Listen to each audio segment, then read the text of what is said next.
Ами ние почнахме предаването с поздрав към всички баби и дядовци, защото днес е техния ден. Отбелязват го 30 държави по света, а ние ги черпим с поредния епизод от новата ни рубрика 70 е новото 40. Миналия петък ви срещнахме с дамите от един пенсионерски клуб. Страхотни жени с страхотен дух, с желание за приключения, за създаване на приятелства, за активен живот, въпреки натрупаните десетилетия.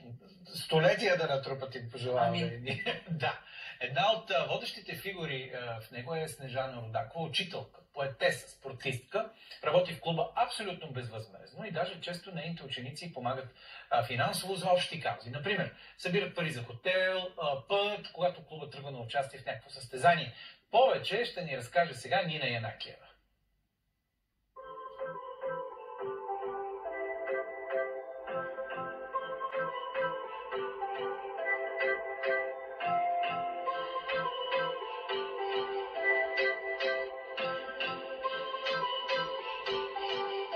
Казвам се Снежана Рудакова и в клуба съм методист, т.е.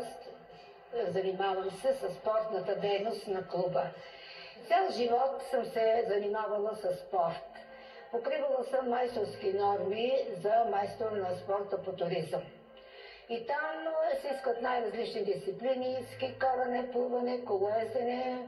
Преминала съм всички планини с ски, пеша, всички реки с лодки и в университета гимнастика, и спортна, и художествена, и цял живот спорт. И когато се пенсионирах, вече няма спорт. И тогава разбрах за тази федерация и дойдох. И започнах. Поставиха ме в композицията на втора линия, после разбраха, че ставам за първа линия. А те на първа линия, значи са най-представителните, така ли? Или най-гъвкавите? Ами те да знае, поне съм била гимнастичка по спортна и художествена гимнастика. Изглежда ме забелязаха и от тогава ме сложиха на първа линия. Но след като вече се така пенсионира другата методистка, от 2002 година станах методистка до сега. И нашите спортни занимания са насочени точно към това възстановяване здравето на хората. И ако аз не съм подготвена методически да зная какво да правя и как да ги насочвам, за да възстановяват това здраве, може да се навреди на хората. Аз съм подготвена и за това се казва методист. Преминала съм курсовете първа и втора степен на Дорбеков, преминала съм много курсове по йога, пилатес и така нататък, че горе-долу зная какво да правя. И хората, особено по заниманията за здравословна гимнастика, защото нямаме само занимания за композицията, а имаме занимания за здравословна гимнастика, на която точно така раздвижваме, като почнем тялото да раздвижваме от китките до стъпалата, целият гръбначен стълб. Знаете, че много възрастните хора страдат от дископатии, от артрити, от сковаване на крайници, шийни прешини с шипове. Ние тези неща точно тук правиме, раздвижваме и хората се чувстват по-жизнени, по-така деятелни. Аз съм на 85, карам си 86. Завършила съм Софийски университет българска и руска филология. 33 години съм била преподавател, действащ учител. И сега в Фейсбука поддържам с над 700 свои бивши ученици връзка.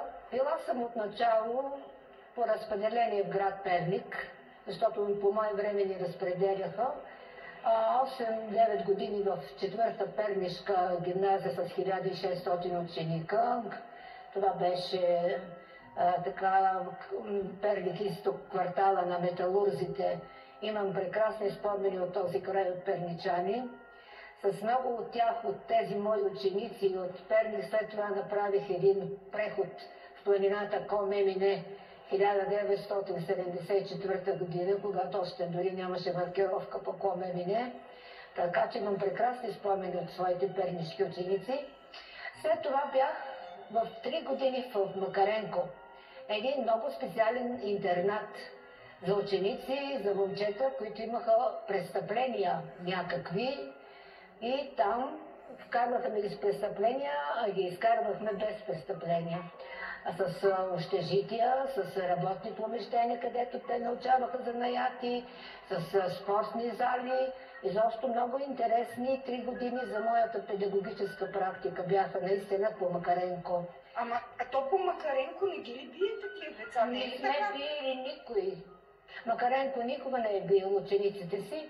Той е създавал колонии, от които той е изкарвал хора след това.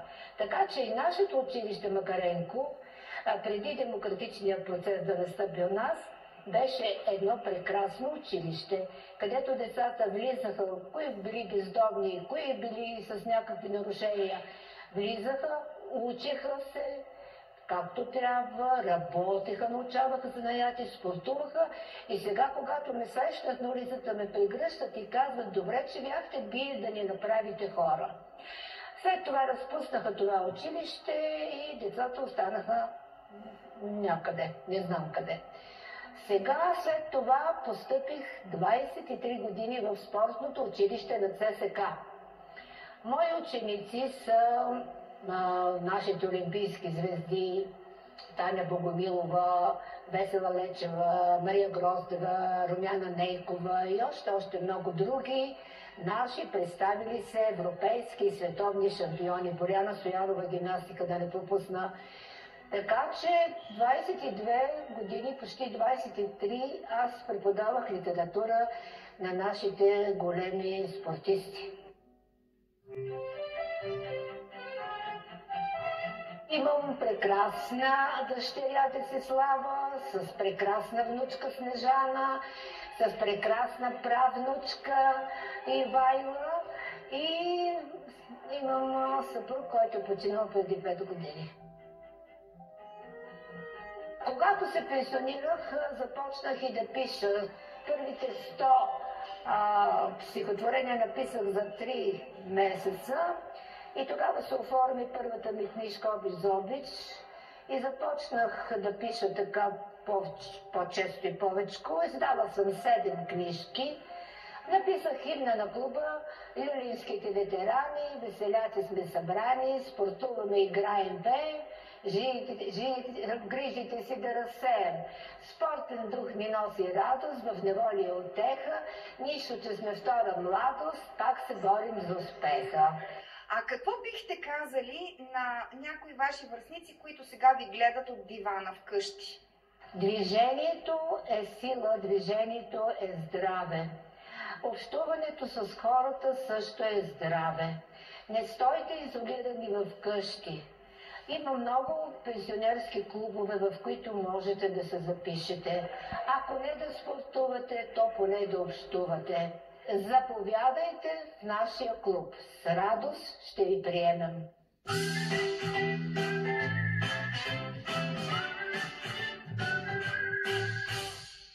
Дама с дух, на която много от нас могат само да завиждат. И още от минали път почнахме да им завиждаме зловещо на тези супер хора, особено на тази дама.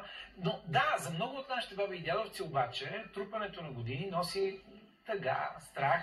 Може ли всъщност остаряването да изглежда, а и да се възприема по-различно? Сега по темата ще говорим с клиничния психолог Стефания Гавровска. Здравейте!